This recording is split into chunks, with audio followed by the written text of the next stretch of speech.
one after splintering into many. And there's a documentary called Busy Inside that shows the challenges of dissociative identity disorder.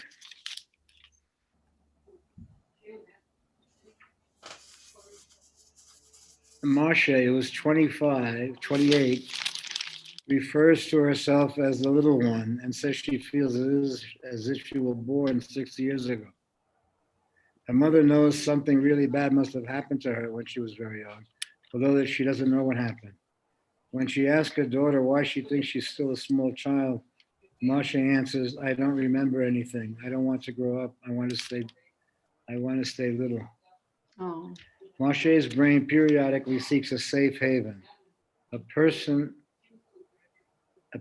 where she feels immune to some horrific abuse she apparently suffered early in life. She has other identity as well, who come out when provoked by certain triggering events, and she needs these alternate identities to feel safe. She is one of several people with dissociative identity disorder who are featured in a documentary called Busy Inside. I'm sorry because the lettering is very small. Available on public television World Channel. It can be watched free online through April 15. She is among a surprising 1% of the population with this psychiatric condition, formerly called multiple personality disorder, which was famously portrayed in films like Sibel and Three Faces of Eve. But she also, this one who becomes, once you go through it, you could become a therapist of it. So people actually do heal from it? Well, actually, what is happening is we're presuming that there's one normal identity. Right. But what you're seeing there in terms of it being so-called sick and a problem and it needs to be changed is a remarkably adapted persona that is able to have a straight face for the world while it's going through all this. Mm. And when you see many issues of humanity having gone through a horror show where they had to act like it was normal, when you see like these movies of slaves in the field or something like that, or people in concentration camp when they had to work and they were acting like it was a normal job, you understand? And you walk past and they're singing songs and stuff like that, and yet they're in a death camp, or they're having their children taken away from them, or they no identity at all, or whatever, you know. And yet the normalcy of it, where somehow you would think that there would be an uprising every minute. Yes, you would. You see that somehow the survival or something, the survival premise allows that suppression to take place. Where if you threw us into that, we would know immediately. But then in prison, they may say, do you want a job where you can earn some money, you can get some chocolate candy bars and cigarettes and things like that. And okay. So let's say you can presume the imprisonment is normalized. But you then see what you have to go through over nothing. But how the brain then is fluctuating.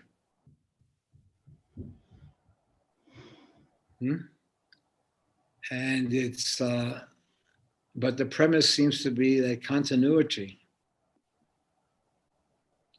But it's a remarkably creative act when you look at it. So it seems that it would resist therapy, it would resist. What we're talking about is they're creating an environment of seeing,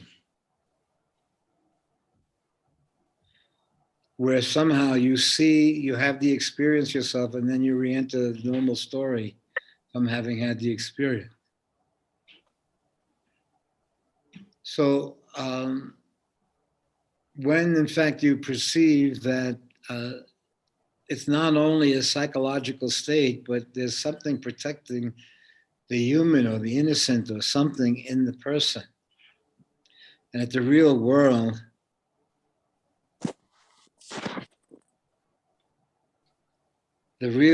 is being defended against. But this woman then says that she has 17 personalities, all available to her. Now, I don't know whether she, as we were kidding around the other day, can you have the perception of your humanity and then you can assume the expressions? If we say, let's try wishful thinking, let's try logical thinking, but we're not dominated by, we understand that these are tools of living.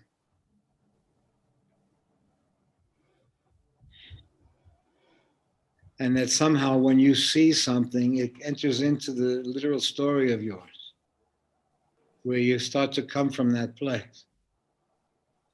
But then I was asking Janet if this person then, who's now a therapist, that she survived because of something that her mother was doing to her throughout her life. And she said she was so relieved and happy at her mother's death.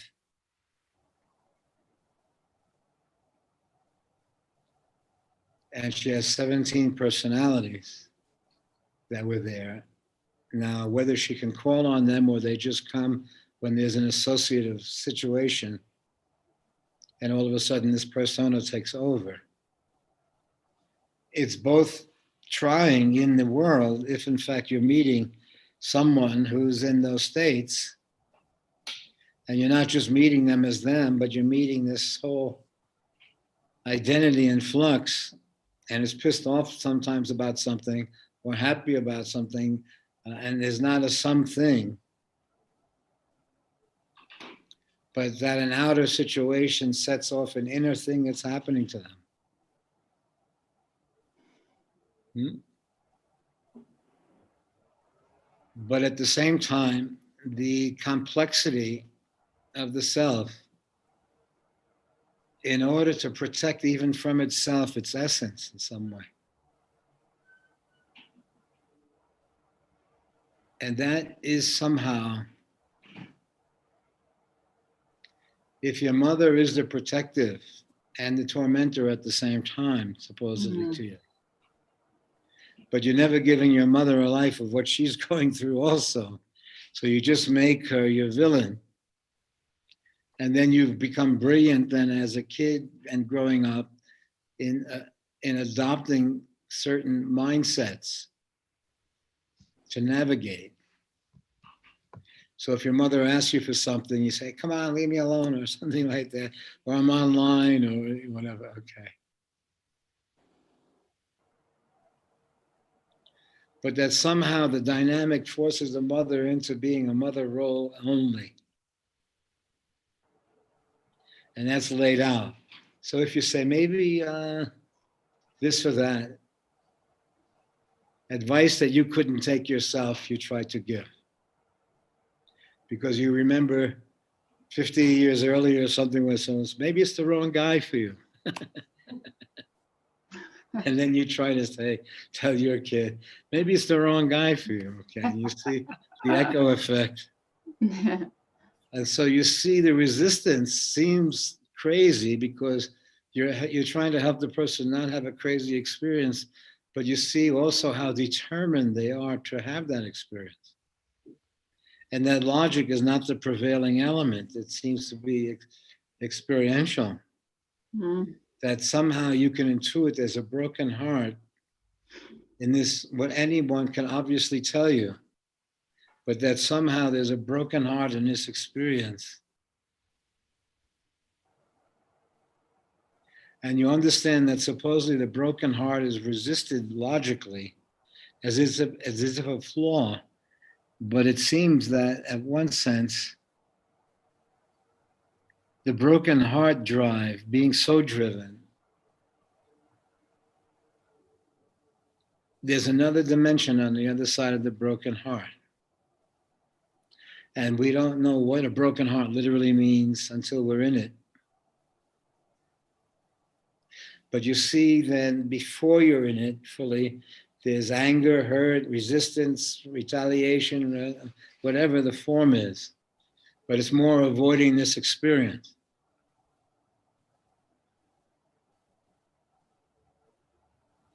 But re-entering the story from the broken heart, from the helplessness of it.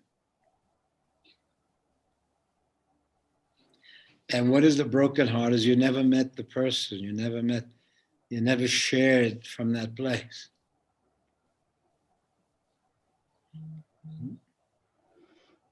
Now,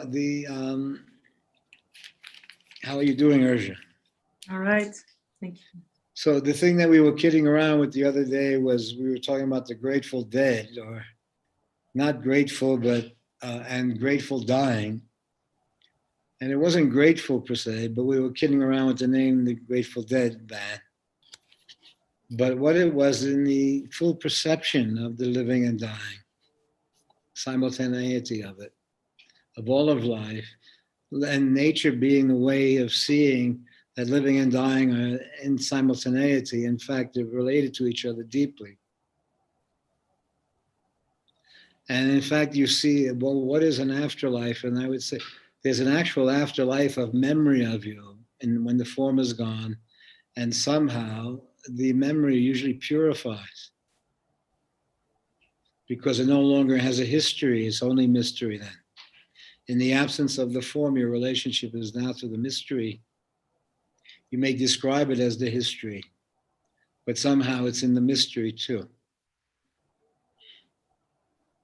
So once you have access to different elements of your living, at the same time, you're still having what is called a normal day. But in your normal day, you are now aware of your health, you're aware of how you're managing it, you're aware of so many aspects of the life. You're then stumbling upon different theories.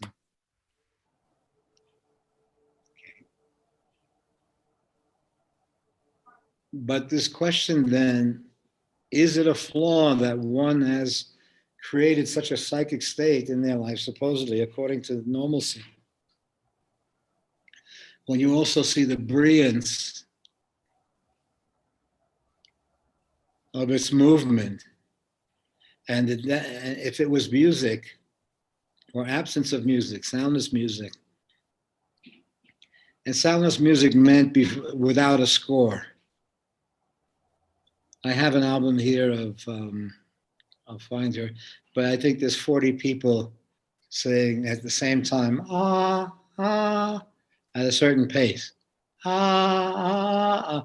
And that saying ah together creates an orchestration that is profound. Ah, it starts to shift.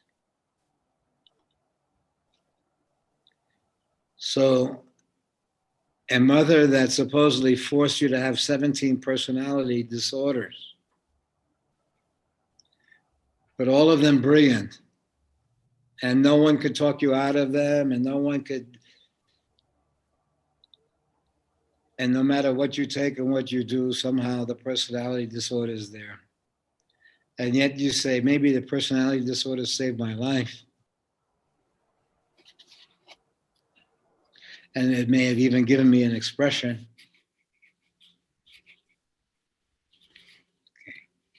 But the premise then of visiting a place where when I didn't read the whole article, but supposedly if you visit that place, you can have the personality disorder.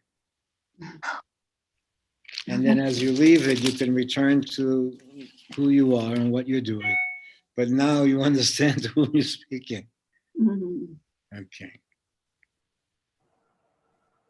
So somehow you bring a different element into the story. Because then you kind of understand that the personality disorder is also brilliant in its way of surviving itself and connecting, and also resisting any approach to it.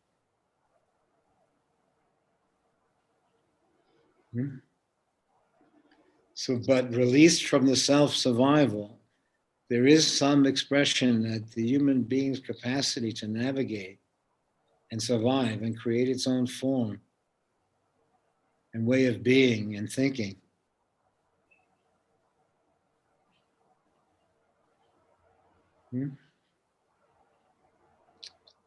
How are you feeling, Derek?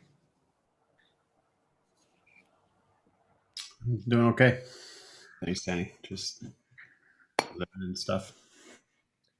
So supposedly through our interactions, we've kind of through our kind of osmosis of hanging out, we've created a familiarity with the notion and the perception, possibly, that living and dying, and some of us are obviously living and dying in terms of the logic of the space of age and circumstance. In fact, in some cases, the situation is dependent on us dying very soon so they can rent the house out or something like that. So you see the make-a-buck people are waiting for you. Even while they're caring for you, there's another person who needs the bed. Mm. So let's say the system can see something that's hard for you to see, but it's figured out how long you're going to live, what it's going to cost, what it's going to be, what the effect is going to be, what its returns are. And as you see yourself in the system, sometimes you acknowledge the symptoms, like Social Security payments or something like that. You acknowledge that there's a system around your passing away. And they may even give you rewards if you're passing away faster or something like that, or you come in later. If you die sooner, they may give you the money that they would have given you if you came in earlier. So let's say the systems have no doubt about the fact of living and dying. And that there are huge businesses that are organized around living and dying, that the person intuits around their Social Security and their projection at the same time. There is a fixture in the social fabric and in the person of extending it. But then there is a premise that I was discussing called grateful living or graceful dying, where the living aspect was not the only thing accentuated. But then in seeing the creative dimension of actually perceiving living and dying intertwined, and that they were cooperative.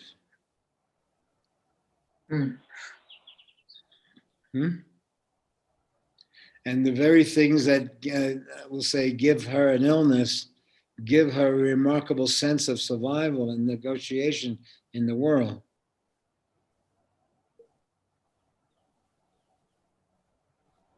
So in one sense, it's a barrier to what we feel a human being should feel completely.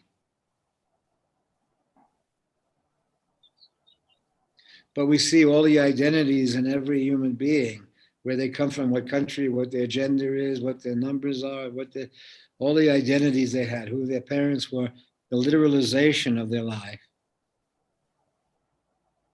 as a history. It's only when they discover through ancestry.com or something like that, that their mother may not be their mother or their uncle lived 500 years ago, that you then see is the history has more mystery to it. It was mystery to you when you discover that your history is really a mystery, hidden in plain sight.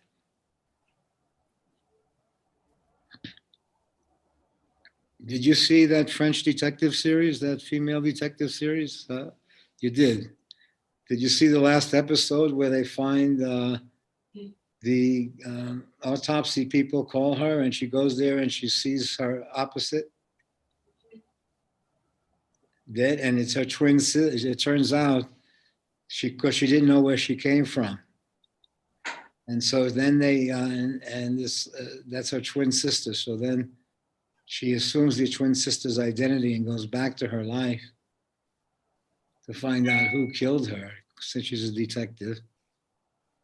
But then she also finds out that her parents left her on near where the fishing village by the water, she and her sister, to die, and that this guy saved them.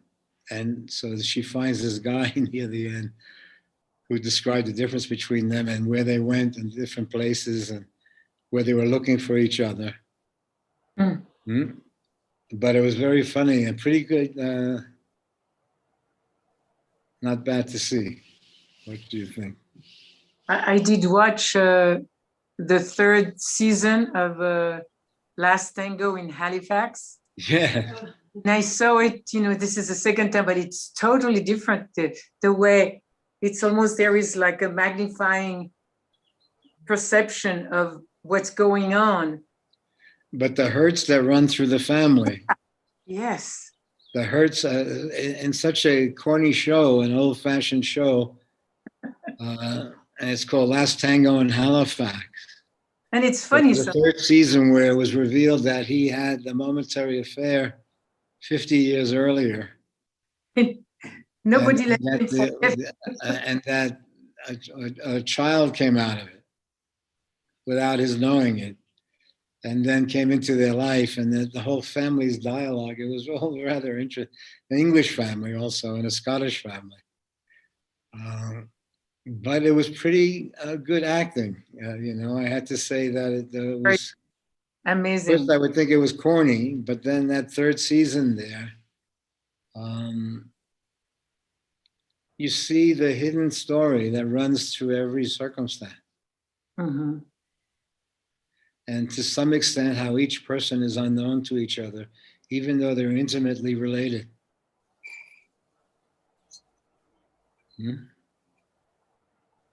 Yes.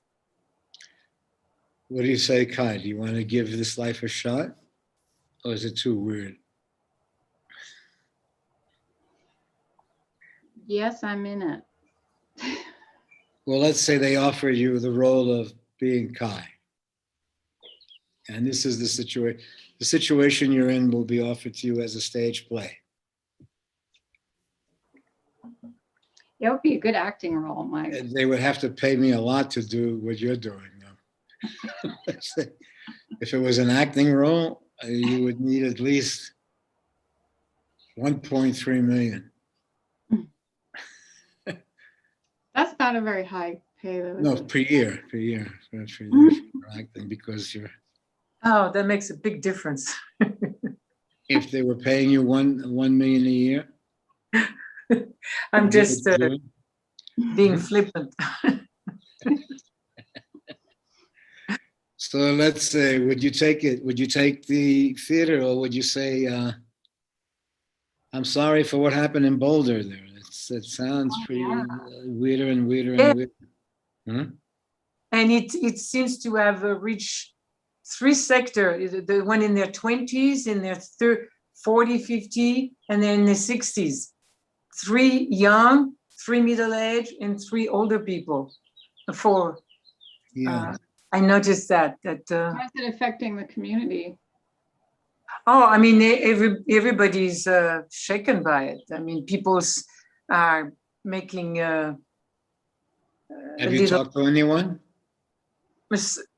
Yes, some neighbors, but and it's on the radio a lot. Yeah. I don't know. It is everywhere now. It's replaced last week's slaughter, with this week's slaughter. Yeah. Hmm? And so, what do you say? They can't find a culprit. They had last week, it was a white guy killing Asian woman. And this week it was a Syrian American kid killing white people. Yeah. So they can't find the villain. There's all these.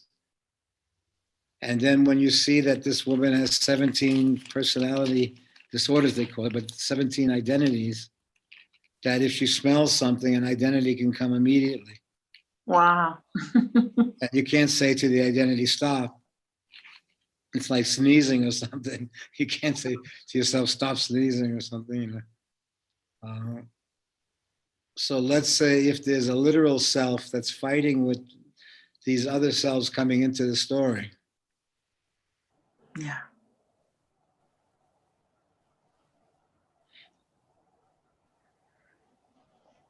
So you can't even then say, it doesn't seem like reason or logic is the prevailing sentiment. But that anything can be ticked off, any insult or any hurt, any feelings, any.